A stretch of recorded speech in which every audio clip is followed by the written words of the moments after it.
Before we get into today's video, please quickly check below to see if you've subscribed. It's totally free and allows you to never miss one of our videos. "We need to destroy Earth," said an angry voice as the video transmission ended. Kozark saw no other option but this one. Although it had been his goal for a long time, he now felt fully justified. In a chair, another one slowly opened his eyes, emerging from unconsciousness. Harrog hadn't been able to handle the shock of the news in the recent transmission from one of his leaders. He couldn't believe he would be the one who would go down in history fighting against humans. Humans, of all beings, he wondered, unpredictable as they are, maybe it was all just a dream. "So, it's true? Are we really going to fight them?" Harrog asked, his voice still sluggish. "Definitely," Kozark replied. "They might be in Zemus right now, waging war against our people. It was an unexpected attack, but Earth is still Earth. Its defenses have never been strong. All we need to do is get there, even if we die in the process. A planet is still just a planet. Let's blow it up once and for all." "Isn't that cowardly?" Harrog asked. "Verkin's convention doesn't allow us to simply drop a bomb capable of destroying everything there and then call it even. Also, they could respond in the same way. That's basic. Are you an idiot?" "That doesn't matter now. We're at war. Only fools respect the rules. In warfare, anything goes, or it's not a real battle." Neverik had been listening to the two of them until he finally spoke up. "But what bomb, Kozark? We have a military ship, but we're only here for surveillance, or did you forget that? Our ship wouldn't serve such a purpose." "Then let's go back and get another. Simple." Harrog interrupted. "Go back? That's not possible. We'd only be wiped out in the war at Zemus. It's far too dangerous. It was a surprise attack." "But if this keeps up, we could lose. I've never seen a swarm of Earth ships like this in my life. I've never seen a transmission like that," Kozark said. "And to be honest, this is our only way to end this unfair war, if such a thing even exists." "A war that you started. Who was it that impulsively attacked a human ship that wasn't even in our orbit out of sheer stupidity? Barbaric as always." "You're pretty arrogant for just a chubby guy with glasses, huh?" Kozark said in an angry tone, stepping closer to Harrog. Neverik stood up from his chair and stopped him, placing a firm grip on his shoulders. "He's right. Just keep calm. All that's left for us now is to do our best to get out of this situation." "Then let it be as I said." Neverik raised an eyebrow. Harrog continued. "You started and still get to choose how it ends?" But Kozark quickly shot back. "If you're so smart, then tell me another way out of this." Harrog swallowed hard. As barbaric as Kozark was, his plan made a lot of sense. The war was still raging on Zemus, but the Three's ship was apparently the only one from Lasnor's army currently out of orbit. It was a chance to carefully go to planet Earth and commit the terrible act Kozark was urging them to. It was cruel, but there seemed to be no other way. It was that, or their home would be taken over by humans. "There's just one problem with all of this," Harrog said. "Which one?" Neverik asked in his usual calm tone. "We still don't have a bomb." Neverik turned his chair back toward the main display. He began typing on his touchpad, and lights began to blink on the panel once again. The ship, which had been floating still near an asteroid belt some distance away, now roared as its gravity engine started up. A hum could be heard as it prepared the thruster, slowly gaining speed. Hey, what are you doing?" Harrog asked, adjusting his glasses and bracing himself in his chair. Kozark was already getting into position. "We're going to get a bomb, like you said," Neverik replied, and the ship set off into the vastness of space, crossing the vision of galaxies and stars. From that moment on, this became the primary mission of a team that had once been nothing more than orbit watchers around the monotonous planet Zemus. The routine had always been the same, hours upon hours of surveillance, allowing them to relax but also complain about boredom, until one day something out of the ordinary happened. They spotted a human ship traveling along a nearby route, and impulsively, Kozark, underestimating humans and reducing them to a trivial amusement, decided to fire and try to hit the spaceship. All without any apparent reason other than escaping the monotony, a reckless move. What's worse, the shot had missed and the ship had escaped. Afterward, they had no choice but to chase it down. Harrog warned them that it was only a matter of time before it would alert its people and start a war. There was no other option but to destroy it now, before it reached Earth and reported what had happened. However, just as they were about to destroy the Earth ship, the human pilot had vanished. Harrog deduced he must have teleported away. Finally, hours later, Zemus was infested with human ships that seemed to have appeared out of nowhere. Is it really possible to teleport an entire fleet like that? Harrog thought. Deep down, he didn't doubt it. To be honest, he never doubted humanity. It was weak, but at the same time strong. It was friendly, but at the same time not so much. They had been underestimated by the Galactic Council for centuries, and now that they were waging their first intergalactic war outside of their home planet, Harrog wondered if the Council would still hold the same position. "At some point, I'll know. They're clever," Harrog thought. "Only a matter of time before the Council sees the same gap. Or didn't they notice we're the only unit from Zemus out of orbit?" Then he turned his face toward the view beside him on the curved display, accompanied by a gaze that not only saw the spaceship and the universe around it, but also the many possibilities in his mind. Most of them were terrible. Galactic Council, 6 hours after the start of the war. It was a circular room with space for 9 seats, but only 6 were occupied. The Galactic Council had gathered leaders from the same solar system. The reason for the absence of the others was that a lot had happened in recent years. The Virkans had once been allies of the Avisherion, or even of the growing Lasnor Empire, but now they were so far above the others that having control over just one planetary system seemed too little. The truth was, they thought themselves too important to be there now. The alliance had ended, but their convention was still followed to the letter and couldn't be ignored. It was subtle authoritarianism. They were no longer allies of the Virkans, but they didn't attack because they were still obeyed. This was how the remaining members thought. The others who had left had their own personal reasons. The room was a bit dim, only illuminated by a bluish hologram manifesting at its center, as well as a few lights from the electronic devices on the desks, mostly touchpads. Besides the occupied seats, the room was also accompanied not only by leaders, but also by their respective bodyguards.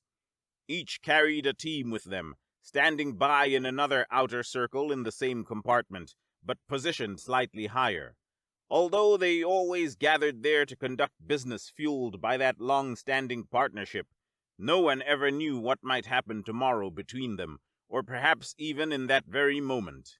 Glances were exchanged between the security teams, constantly watching each other, even though the situation called for pretending not to. One of those beings had greenish skin. His eyes were narrow. On top of his head, leaves could be seen, as if he vaguely resembled a tree. However, his aura wasn't exactly what one would expect from an ordinary tree. If it was assumed he truly was a plant, and had consciousness and could speak, he wouldn't exactly be the friendliest. Though he might still carry the wisdom of time, like the root of a tree that had been buried in the soil for countless years and had grown into a giant one. But the truth was, his race had evolved from plants. They had developed consciousness and intellect, so the assumption was accurate. "So this is what you think?" he asked in a deep voice. "This is not what I would have wanted done to a planet that once was so full of my subspecies. In a way, it still is. Obviously, I'm disappointed with your lack of balance between technology and nature. but punishing them like this would be too much. Another being, now with grayish skin, though paler than the rest, listened while tapping his fingers on the table. I knew you would come with this speech, but the Virkans are no longer here. It's been almost a decade. Then he stopped tapping his fingers, his expression turning serious. How long will we obey them without anything in return? Nothing in return? Trevery, the tree alien, responded, then snorted. At this point, we are servants, nothing more, the serious-faced one said. And how does natural selection work, Aerith? Another beside him asked, staring at him with a challenging look. This one had a robust and strong appearance, and on his muscular arms there were heavy metal bands around his wrists. He had small horns on his head, and stood twice the height of anyone else in the room. Aerith, too, was strong, and like his companion beside him, was the leader of a predominantly military race. They were the two strongest in the room, who, if it weren't for the Virkans, would probably be fighting each other to decide who would be the ruler of that solar system. Stop with the jokes, Ragnir, Aerith replied. If all living beings respected this law, here we are acting as it should be. If there's one stronger, do we have to obey forever? Spare me that! Even more natural is wanting to remove them from there, rather than recognizing their strength. He raised his clenched fist, showing his teeth. Of all those present, Aerith looked most like humans. Aside from his pointed ears and pale gray skin, he was also taller, over 2 meters. He had long blonde hair and black eyes with bluish pupils. He also appeared to be very powerful, though not as robust as his companion. It was easy to tell that he wasn't just any king, but rather an incredible warrior who had earned his place through royal blood and genuine skill. Ragnir began to laugh. Calm down, calm down. Always like this. It's not that serious. Everything's a war for Aerith. War is what drives all civilization forward, Aerith shot back, barely waiting for his colleague to finish speaking. I agree, my friend. You're right. But the losses are too much, Ragnir said, his voice serene. It was a massive contrast coming from that body, capable of crushing someone with just his fingers. He was even larger than Aerith, nearly 4 meters tall. As much as your view is interesting, war is always painful. And isn't it through pain that we evolve? Aerith said, signaling to one of his attendants in the upper part of the room. The attendant hurried off and disappeared among the others. Anyway, here is planet Earth. Little has changed from then to now, hasn't it? The hologram in the center of the meeting showed Earth being displayed in real time. It slowly rotated. Humans are still a young race, Trevery said. There is still time for them to save themselves. I couldn't care less, Aerith cut him off. Whether they pass their own extinction test, like every civilization that evolves, we'll never know. Today will be the start of their destruction. He slammed his hand on the table. Ragnir placed his hand on Aerith's shoulders. We haven't decided that yet, my good man. There's nothing to decide, Aerith responded. Look at what the humans are doing. And as he said that, his attendant came to his side with a glass of wine. He took a brief pause to receive it, and took a small sip, then continued. The war is already happening. I won't leave Lasnor hanging. Lasnor is my ally. We're all allies, Ragnir said. But Lasnor understands the nature of war, Aerith said. It's no use, Ragnir, Trevery said. Let him think as he wants. But a fourth being decided to speak up. He was short and blue, wearing a black outfit with high collars. Gentlemen, forgive me for interrupting, but time is running out. Also, is the hologram actually working? How could it not? Aerith snapped arrogantly, taking out his bad mood on the poor leader, who, by the way, wasn't poor at all. He commanded an entire planet, but compared to Aerith, he couldn't question him. See for yourself. When Aerith turned his eyes back to the hologram, he slightly opened his mouth and gestured with his head to the side, expressing both doubt and surprise at the same time. Earth was gone. What he and the others now saw was only black space and distant small stars displayed in the hologram. Even the moon was no longer there, a territory that, in recent centuries, had been home to humans. Currently, it served as a military base and space platform. Many ships were stored there. If an invasion of Earth occurred, they could respond from the moon, as if it were a watchtower. Obviously, this left space for someone to destroy this extra and concise base, but humans also had other space platforms spread across Mars. They were taking their first steps in intergalactic colonization, though still very limited compared to the leaders of the Galactic Council, who were now watching them. Could this be a technical error? Aerith asked, looking around. He sought explanations from the staff hired to ensure the meeting ran smoothly. Unlike the security team, these were neutral and only took care of the computers and the building. They were paid by everyone in the council. Mistakes could not be allowed. One of them was descending from the upper platform to the center of the circle. He knelt down toward the machine that protected the hologram, and a thin laser shot from his eye, crossing the surface and sweeping through the internal hardware. After standing up, he gave his verdict. "It's working perfectly." "Then where is Earth?" Aerith asked. "Unfortunately, I am unable to answer that." Aerith gritted his teeth and growled. Ragnir again placed his hand on his shoulder. "Enough, boy," he said, standing up. He raised his voice toward the rest of the council. "Friends, there are no defects in the hologram. I give you the honor of explaining what is happening." Some began to whisper among themselves, and the one who had noticed the flaw in the hologram raised his finger. Ragnir signaled for him to speak. "They have hidden an entire planet, sir." Aerith stood up. "That's not possible! It must be broken! We'll send a squadron to attack them at once!" "It seems to be true," Ragnir said, sitting down and signaling for Aerith to calm down and sit as well. "Control yourself, boy." "Ragnir!" Aerith growled.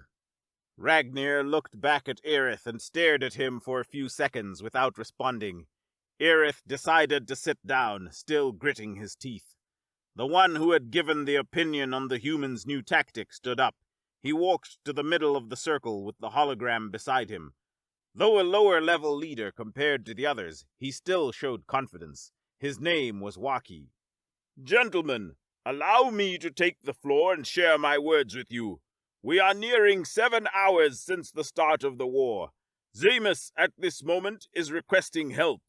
Every minute we spend here is crucial," he said, casting a look at each of those present, exuding great calm as if he had done this countless times, even though it was the first time being seen this way. He continued, "My intelligence team has scanned the celestial regions near Zemus and detected an off-orbit ship. Apparently, they were just patrols. Though my humble civilization is not as powerful militarily as yours, our AI is highly respected. We identified wreckage from a Terran spaceship in an asteroid belt."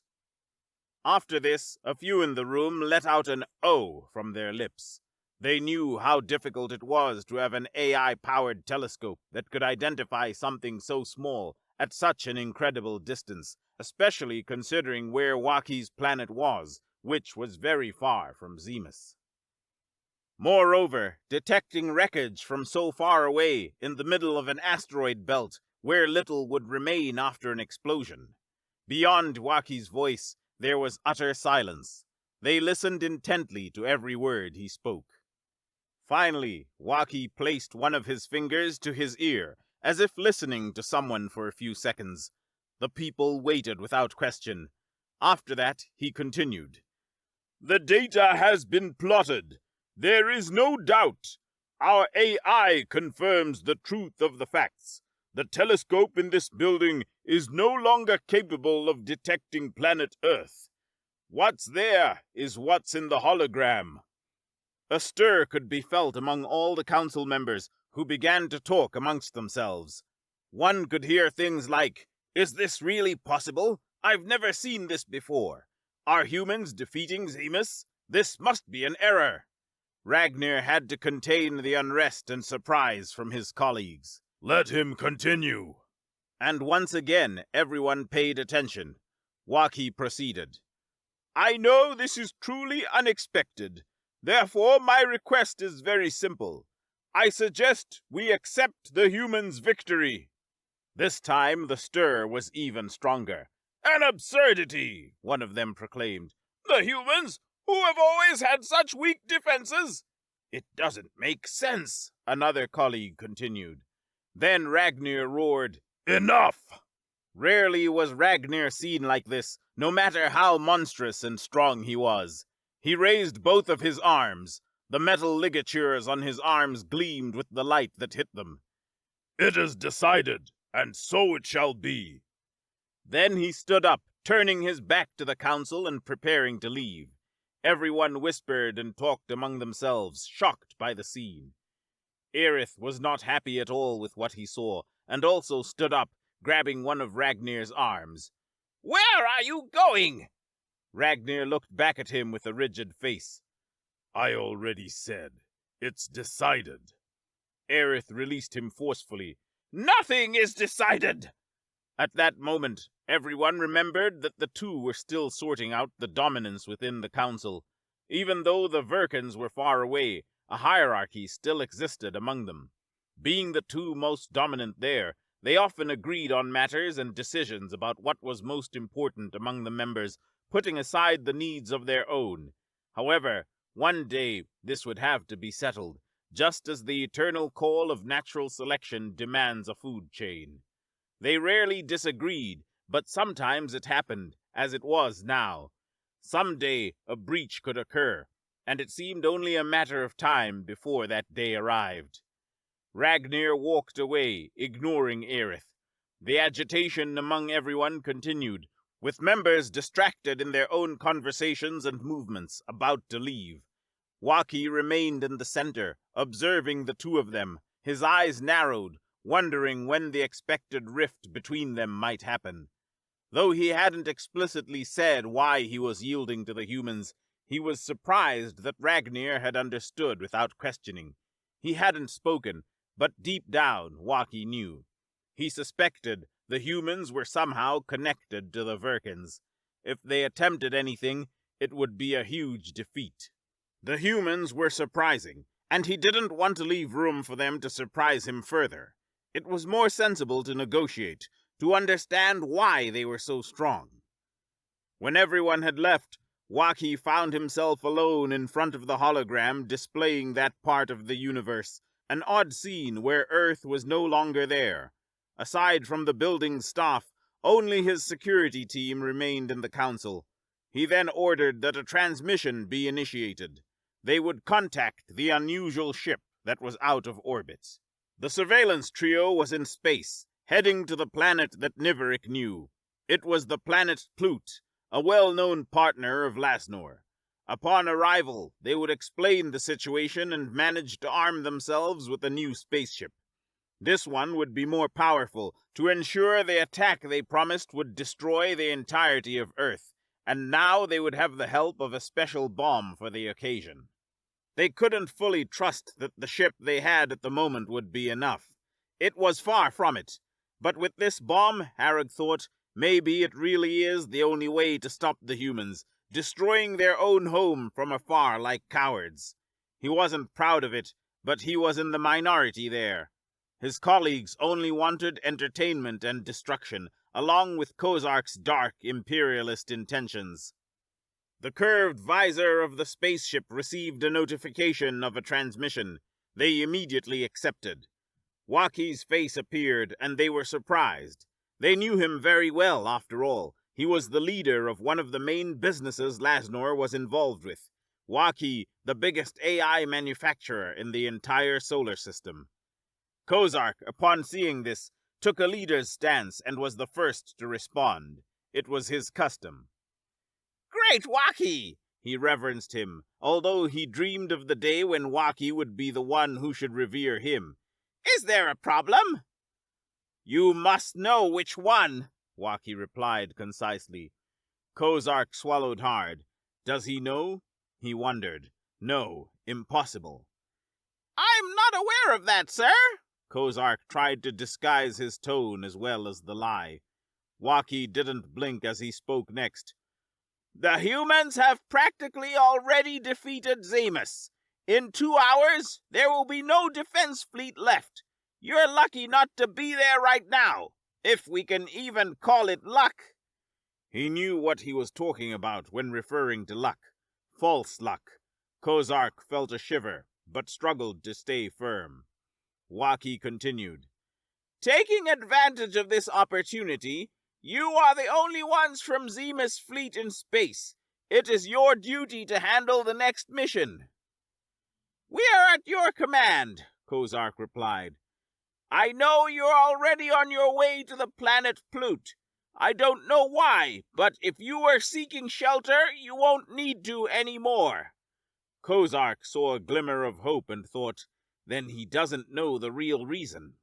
He managed to maintain an even firmer posture and decided to illustrate the situation further, speaking confidently. Shelter! We were just going to pick up a new, more resilient spaceship. Then we'll head back to Zemus' war.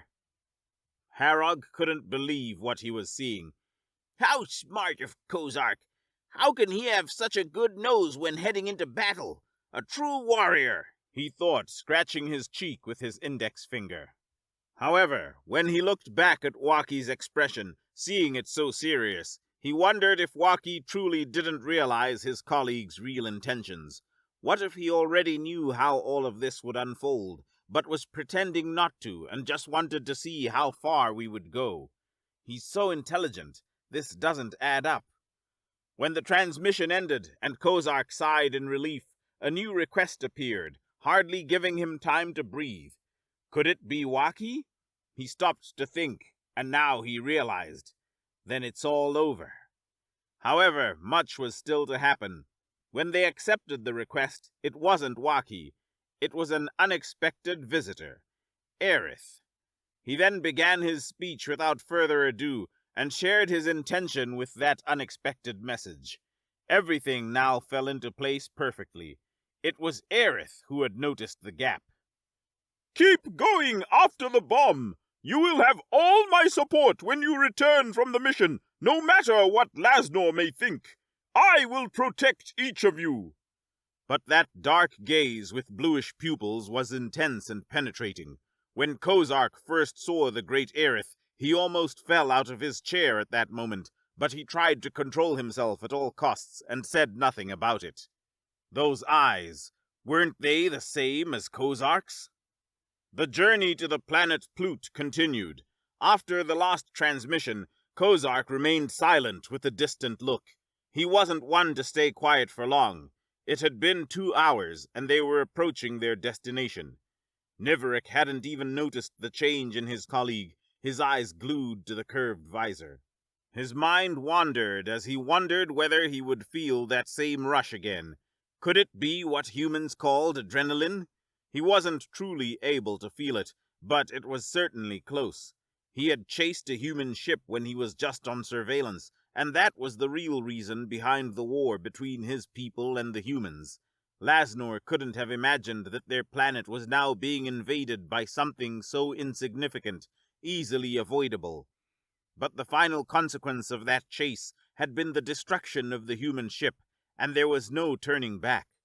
After all, even though Niverick was obsessed with piloting, seeing one of those strange human ships again was the last thing Harrog wanted to see. It was all Kozark's fault for firing on that modest vessel, and although Niverick had been initially surprised and angry, he quickly took advantage of the situation. Let's see what humans are capable of. That was Niverick's mindset, and it could cost him dearly. After finally crossing space for a while, they finally saw the moon of the planet Plut, and behind it, there it was, a bluish planet, small, but home to a people who should not be underestimated. The plan was to get there, tell the High Command the situation, and find a new military spaceship, a more essential one for the important mission. Jaist, the leader of Plut, soon greeted them, and in less than an hour they were walking down corridors toward where their new flying weapon would be, the newest toy capable of causing an apocalypse. When they got there and saw dozens of ships in front of them, only one seemed to have the power of the ones they were currently using. Niverick raised his eyebrows, widened his eyes a little, and whistled. "How beautiful," he said, wiping sweat from his forehead. "And they say Plut isn't strong in military terms. I don't think that's true." Behind him, Kozark's heavy steps overtook him. Once in front, he stopped and looked around. "There are many, but anyway, we have to go," he said, continuing toward any spacecraft that was there. He judged that it didn't matter which ship they took, it would be better than the one they had been using. It was military, but restricted only to surveillance. It wasn't made to last in brutal warfare. These were made to withstand what was to come. "Where do you think you're going?" Niverick said, coming up behind. "I'm the one responsible for choosing. I know what I need." "Then hurry up," Kozark replied in a bad mood. Harrog knew why Kozark had that tone, but his priority was elsewhere. He spoke up. "Actually, I choose." And Harrog walked toward the three, adjusting the frame of his glasses with his fingers. Niverick and Kozark looked back and stared at him. "But you?" Niverick asked. "I thought you just wanted this to end quickly." "And I do. That's exactly why." Niverick turned his eyes back to the numerous ships and quickened his pace. "I don't care what you want. I'm the main pilot." "But you don't want us to be capable to carry the bomb?" Harrog said. Niverick stopped and stared at him again. "Yes, what about it?" "I'll calculate the right time for it. One mistake and it could be fatal." Niverick sighed. "All right, you win. I'll leave that honor to you. But make sure you choose an incredible spaceship, all right? I want to enjoy it." Harrog adjusted his glasses again after surpassing Niverick with his steps. He couldn't even hear Harrog mutter, "Irresponsible." Harrog and the trio made their way toward one of the sophisticated ships in the vast hangar. After a brief period of inspection, one of the Emperor's assistants from the planet came over to ensure everything was in order.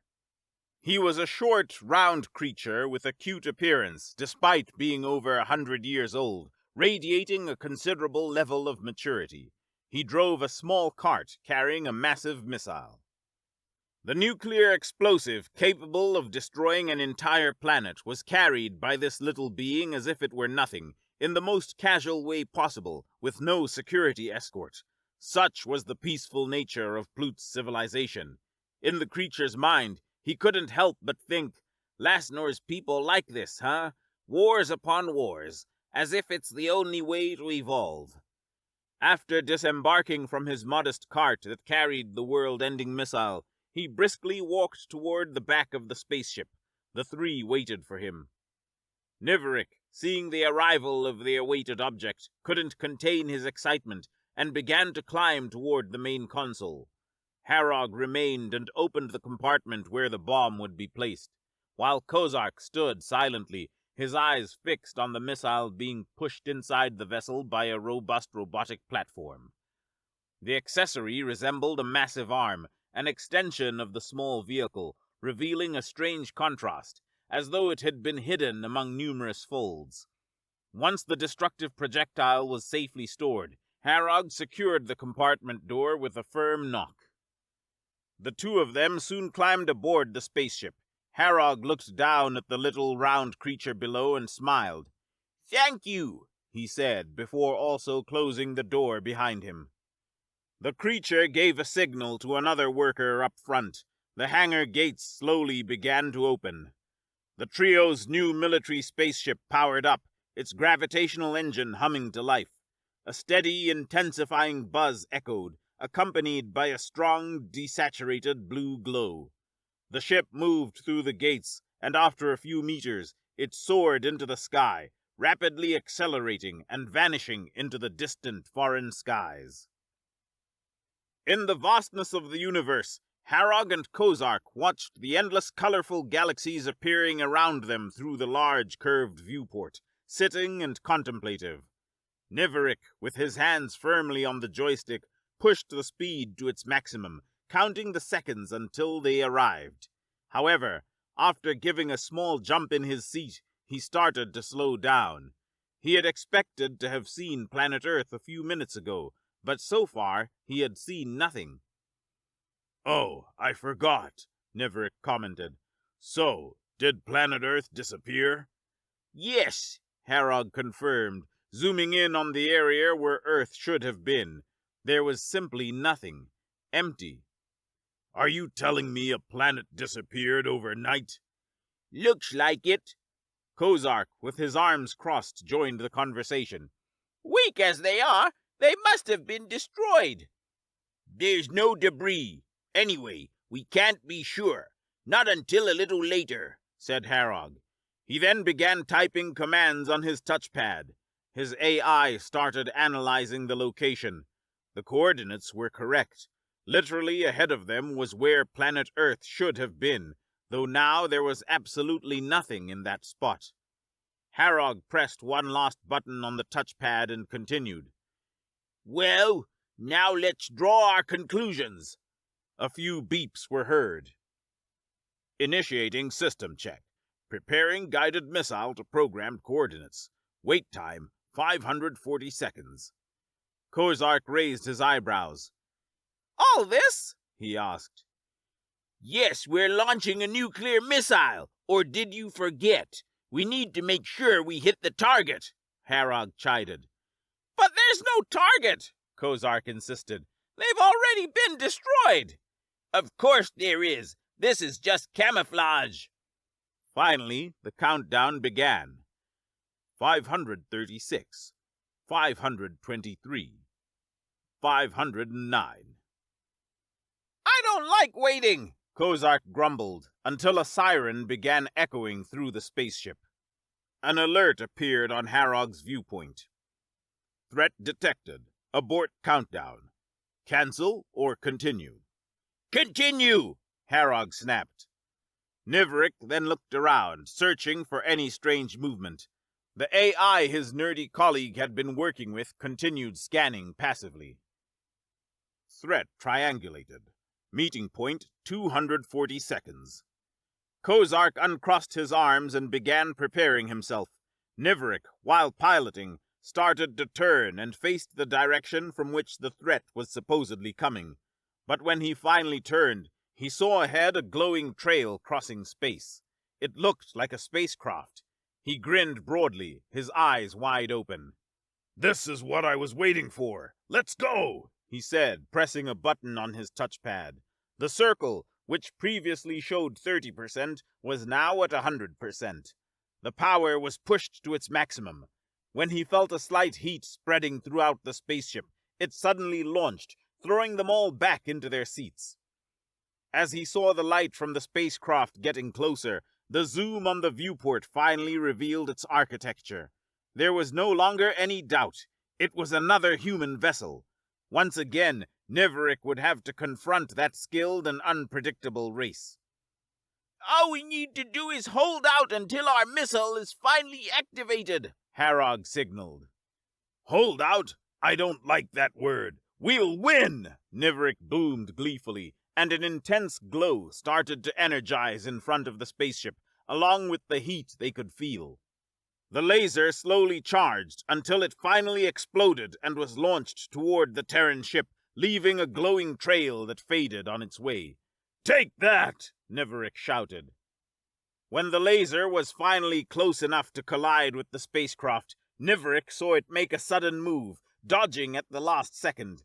His grin widened even more than before. He knew this would be fun. Once again, he was already preparing his next attack.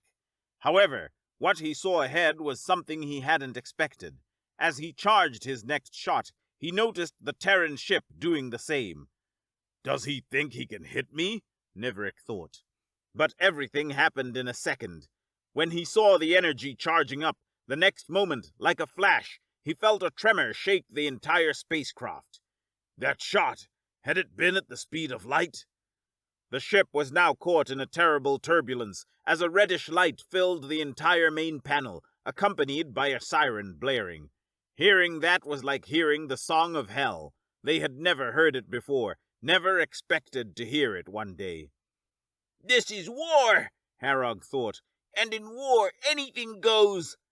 Seeing the ship now falling, with Kozark holding his head in confusion, Harrog stood up from his chair and ran to the back of the spacecraft. Kozark followed with his gaze, shouting with a puzzled look, "What are you doing, you idiot? Come back and help us!" Harrog left the main panel, and a door slammed shut behind him. Kozark quickly ran to it and tried to open it. "Is it locked?" he screamed. He started banging on the door, but it was a useless effort. "Open this, Harrog!" Nivrik was still trying to regain control of the spacecraft, his eyes wide open, holding the joystick tightly, but now with trembling hands.